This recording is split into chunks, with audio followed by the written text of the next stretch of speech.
ဒီလိုအမိုက်စားဗီဒီယိုတွေ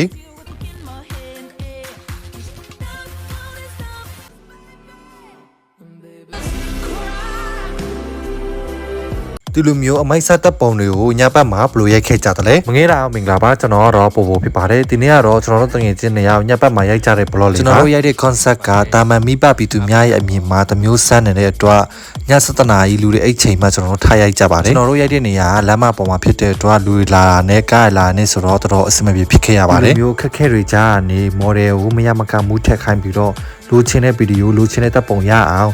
ခဲနဲ့စင်ပြေစွာရိုက်ခုနိုင်ခဲ့ပါတယ်မျိုးကွေးဟောင်တန်ကြားကနေတချင်းကိုစီးမြော့ခံစားနိုင်အောင်အနောက်ကနေကျွန်တော်ပတ်ပိုးပြီးတော့စင်ပြေစွာရိုက်ခုနိုင်ခဲ့ပါတယ်